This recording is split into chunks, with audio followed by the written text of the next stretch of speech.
หลายคนบอกว่าความสุขต้องเกิดขึ้นอยู่ที่จุดหมายปลายทางที่เฮาวาดหวังไว้แต่ผมบ่เชื่อครับ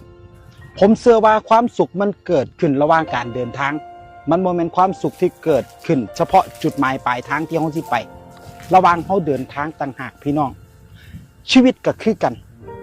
การใช้ชีวิตเฮามีความสุขมื้อนี้ปัจจุบันนี้บ่แม่นไปคาดหวังกับความสุขอนาคตปีใหม่สงกรานต์ต้องมีความสุขมันบ่แม่นเฮ็ดมื้อนี้ให้มีความสุขสุขตอนนี้เฮ็ดตอนนี้สุขตอนนี้นี่คือความสุขบ่แม่นว่าไปคาดหวังว่าเฮาไปจุดหมายปลายทางหม้องใดหม้องนั่นต้องมีความสุข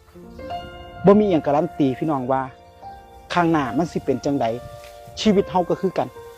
บ่มีหยังบอกได้ว่า